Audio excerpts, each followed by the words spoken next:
Hey guys, welcome to the Investor's Guide of Memphis Real Estate. I'm your host, Dean Harris, and as always, I'm with Douglas Skipworth. How are you, buddy? Hey man, doing great. We're bringing you this podcast to give you the boots on the ground knowledge to be a successful investor here in Memphis, Tennessee. Please like and subscribe to the Investor's Guide of Memphis Real Estate wherever you listen to our podcast, YouTube, Facebook, Spotify, wherever you listen. Please go and like and subscribe there. Show sponsors are listed on your screen below. Will Griffin, Clift, Everton, and Mashmeyer, Corland Financial, CrestCore Property Management, Triumph Construction, and Local Title. Yes. All of those companies really help us run our business, and we could not do this show without them, so we're happy to have them. I help buyers and sellers every day. Dean at CrestCore.com. If you have any questions about how to buy or sell anything in Memphis, Tennessee, I'm happy to help you.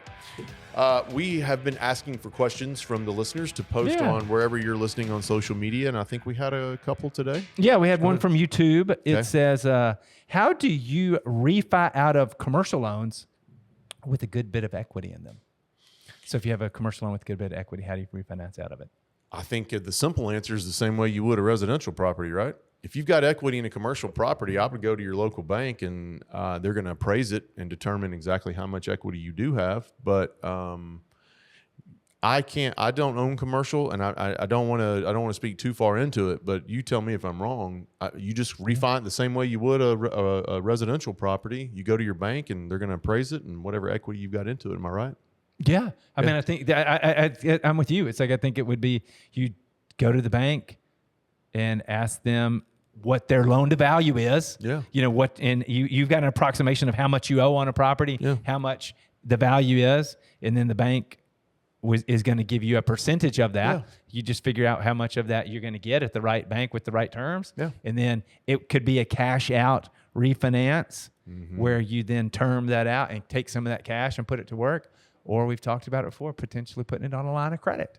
Line of credit to buy more properties. And maybe this is, it depends on how much debt you have on it. You could get a line of credit on that commercial building.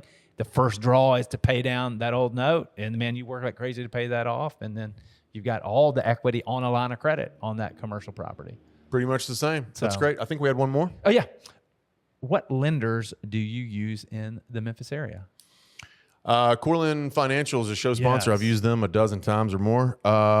We have some other lenders that are on our preferred vendor list. I'm happy to send those to you, Dean at CrestCore.com, and I'll send you all of our vendor partners. I mean, that's exactly what I was thinking. Corland, they're here, and then the local bank lenders. You got that list. We've got a few of people those. You work with. Dean at CrestCore.com. Yeah, happy to send you those. Today we're going to talk about top 5 reasons to invest in Memphis, Tennessee. We've done this before. It's been a minute. But I want to talk about why Memphis. You know, I don't think that's ever a topic in my mind that we can talk about enough. I believe that there are so many really good, positive things here. One of the first things that I thought of were jobs. Yeah. Jobs and more jobs. Yes. We have a ton of blue collar jobs in our city. Yeah. We'll mention some of these companies later, but I think the companies are driving a solid workforce in the blue-collar industry, and I believe that's one of the reasons why we've got such a solid tenant base. I mean, we have a great tenant base. I believe we do. I have, with every portfolio, you've got some late payers and things like that, but I believe our tenant base overall is good, and I think it's due to some of these jobs. Yeah, I think so too. I think Memphis has got neighborhoods like you just described where you can rather than go pick houses, you can pick neighborhoods that have the type of renters that you want to rent to, and that you want to provide housing to. Mm-hmm. And so you kind of we've got lots of those jobs that provide that, and then in the different neighborhoods, you say, hey, I want, this is the kind of renter I'm having, looking for, want to provide a house to, and here you go. Some of the companies that come to mind that are driving these, Amazon.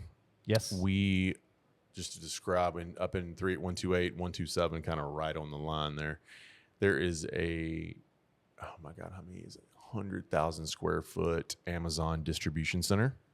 Yeah. Right next to it. I mean, the address next door, there's 700,000 square feet of a Nike distribution center. Ton of jobs in that area. If you guys are on our buyers list, you see me send out houses in those areas. I mention those two places every time. Federal Express, FedEx, driving workforce in Memphis, I would think. Oh yeah, yeah. International Paper. Yeah. What are some others? All the healthcare that we have here. St. Jude's big is big. St. Jude Children's Research. Most people don't know Lebanon Baptist Methodist kind of healthcare. You got city, state, and federal government. That's always big. You know, Walmart, Kroger, Nike. I can't remember if you said Nike. Yeah, I mean International Paper. IP. You've got AutoZone. I mean, they're First Tennessee. There are a lot of First Horizon. There are a lot of companies that are headquartered here, and then there are a lot of companies that have a lot of logistics here. And then you've got a lot of jobs that service the city, county, region. Again, this is the Memphis is the hub of the region. Yeah. You know, of Tennessee, Arkansas, Mississippi. So you've also got a lot that you're servicing with hospitals and logistical companies are a huge driver here. I mean, you go up and down Shelby Drive from one end to the other, and it's warehouse after warehouse. I mean, they're doing an $800 million redo of the bridge, of the old bridge. Yeah, are they building a new one? Yeah, I mean they're taking the old one down and building a new one. Yeah. So that's just constantly growing, and I've seen some cranes downtown Memphis, believe it or not. Yeah, which is a nice sight to see in our city. So getting ahead of it. Another one is low entry barrier. You can come in and buy an investment property in Memphis for under $100,000. It's not going to give you a ton of headache. I mean, it's just not. Yes. I mean, you can buy an $90,000 property in Memphis. Maybe even at the 1% rule. I've sent in the last few weeks. I've sent a few of those out to our clients. But the low entry point to come into Memphis is what I always hear. You know, I had a conversation yesterday with an investor, and the guy, I quoted him a price, but it was $130,000, $135,000 for the listing of the house, and he's like, "What it'll rent for?" And $1,300. I mean, he was flabbergasted. Yeah. For one, he didn't believe me really, and he was like, "Are you sure? You're serious?" And he said for $1,300 where he lived, I think it was Seattle maybe, that you might get a box with the door on it. Mm-hmm. He's like, there's no housing available for that. Right. So the low entry point, low entry barrier, and that's not slumlording. You're not slumlording at 80. Because by the way, I could push you something for $45,000 where you are slumlording. No. There's nothing because we have those houses here. Yeah. There's nothing along in those 80, 90 grand, as long as you do the maintenance and take care of the property. So the low entry point, I mean, even what I buy, that $100,000 to $50,000 to $200,000, $125,000 to $200,000 range properties. I mean, even there's a low entry point, right? Yeah. Go ask somebody in Nashville, Tennessee, just 3 hours up the road if you can get in for $200,000 on an investment deal. Yeah. That's laugh you back They'll laugh you right back down here. I mean, rent to price, the rent, what you just said, you can get, the 1% rule. Yep. We talked about renters. You got a great pool of renters. Yeah. I think that makes that. Employers, go ahead. A lot of people say, what does it mean when you say good renters and good tenants? So to me, like if I say, hey, this is a great area, a solid tenant base, right? What is a solid tenant base? Dual incomes in the household. Yep. Okay. If mom or dad gets laid off from the job or whatever, you still have a second income coming in to pay that rent. All right. So when I say good tenant base, I'm typically talking about where there's two incomes in the household. Yes. Might not be mom or dad, whatever it is. Two incomes in the household, right? On-time payments and lower transitions in and out of houses. Yep. Right.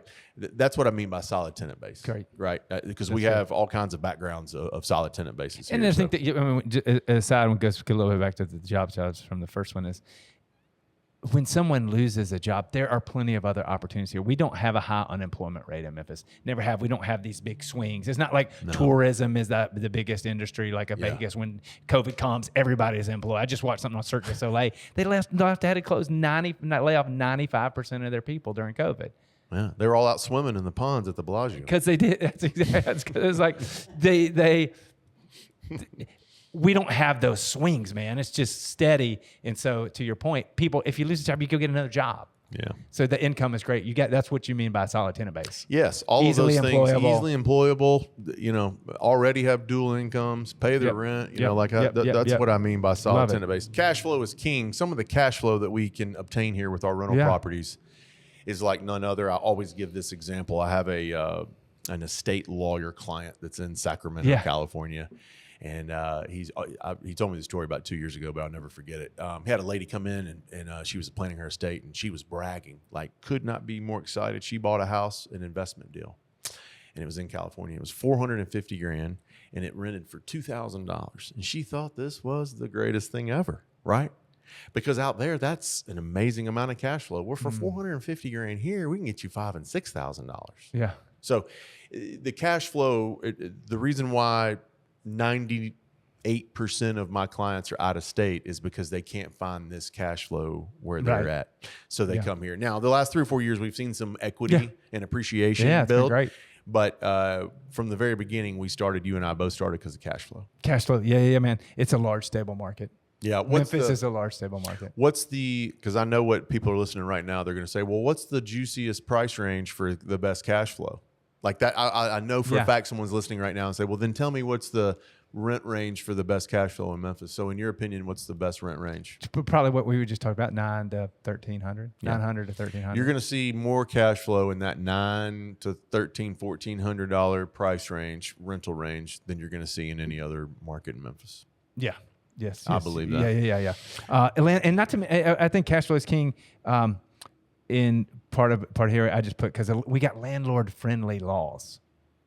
Talk about that. I think Tennessee is a more landlord friendly state. Mm-hmm. I know we've seen a lot across the country where some states are more tenant friendly, and it just provides opportunities for landlords to help provide good housing, and then when it comes time, they can get the house back and get it to the next person. Yep. It's just a lot of things that make the cash flow easier. The squatter stuff that you've seen in like these people in these other states where they move in and live there for 2 years and you have to go to court. Like in Tennessee, it's like they just pass something in legislation. I think it's like 15 days you can evict somebody if they so there's all kinds of ways to preserve the cash flow and make the cash flow in Memphis king. Yes. That's what you're talking about. And it's constant, and it's been here from the very beginning since I've been investing here.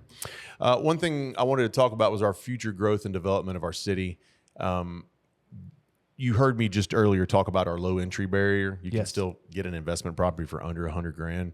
That also plays into here about the future growth and development. In other words, we still have so much room as a city to grow. I mean, if you looked at Nashville 20 years ago and what was going on there versus what's happening now, will we ever be that? I doubt it. But there is so much room to grow from. That's why like a lot of our appreciation and our prices have gone up so much. We've been so low in housing prices for forever. We had some appreciation and some things happen. I think we're going to level off here. We're doing the zip code breakdown next week, so we're going to be able to let you know exactly how far those numbers have come. But so I believe our growth potential. We talked a few podcasts ago. Elon Musk is coming in town with his big computer and the constant presence of all these jobs and the growth that we have here. I mean, there's Blue Oval. We talked about even Blue Oval's 30 minutes northeast of here. Yeah. They're supposed to have 8,000 jobs in 3 more years. Yeah. I mean, it's unbelievable the employment that's going to happen in and around Brownsville. Somebody in Brownsville in that little town has gotten wealthy. I'll tell you that. So the future growth, in 20 years from now, I mean, think about where we were 20 years ago in Memphis in 2004. I mean, right? It's like, how many properties did you own in 2004? A handful, right? So you were just getting going and just getting started, and now we're where we're at. So like, I think of the same thing, like in 20 years, where will Memphis be compared to where it is right now? I mean, will we have that pro baseball team? Will there be, will Brownsville and Memphis almost join? Will this be a natural kind of connection with that area up there, right? How far out east are we going to go? So there's a lot of other things that I'm mentioning that I think we have a ton more room to grow compared to some of these other cities. Yes. Lastly, and I think you can attest to this because you've worked with us. When you come to Memphis, and I was going to say the top 5 reasons. Reason number 1, you get to work with Dean Harris. Well, that's the number 1 reason to invest in Memphis. Of course, no, well, of course it is, but no, I'm kidding. But you're as good as any investor agent in the country. I appreciate you saying that. You were number 1 in Memphis last year. You're right up there this year. You're always in the top 5, top 3. So it's great. Thank you. Appreciate you saying that. one of the things my first 2 words on this were my team. So that's fair. I'm giving the credit to the team, but my team absolutely. We're set up for Yes. the out-of-state investor. Yes. And what I mean by that is if you call me and you say, hey, Dean, I'm just going to run with your team. Can you take care of me from the beginning to the end? The answer is yes. I've got every referral for you here in the city. Yeah. I've got every vendor partner that I can talk to you about. I use them myself. Yep. They're all used to working with out-of-state clients. What does that mean? Well, like our title company is going to send you a mobile notary. You know, that's not a huge deal, but it's just part of our program that we can get you set up. I've used all of these companies, CrestCore Property Management, Cortland Financial, all these companies that we're referring to you, have used, and it's a one-stop shop. I hate that term because it makes it seem as if you're getting hammered and robbed, but what I mean by that is I can refer you everyone. I don't own these other companies. They're not part of me. I only earn commission and earn an income when we close on something. All these other partners of mine, they receive so many referrals from us and from our team. That's our payback. That's our they take care of your customers. They take care of my clients and customers so well. It makes it the only way we can operate. Right. I couldn't have vendor partners that way. So working with the team, I'm not saying you can't go to Indianapolis and get a team, and I'm not saying you can't go wherever else you might invest and get a team. But one of the things I will tell you about my team and the way we operate here is we are catered around the out-of-state investors from not only just the referrals, but our verbiage and communication. We understand that you've got to see more, talk more. So that's that's the last thing I was going to add to that, but that's our top 5 reasons to invest. Yeah, man, that's great. That's great. All right. If you guys have anything else, Dean at CrestCore.com. We are going to do the zip code breakdown on our next podcast. So just hang on to yourself because I've gotten 3 calls in the last 2 weeks. When are you going to do it? So come on. Be back in August. We'll have that. Then we'll release that. So we'll see you then. Thank you.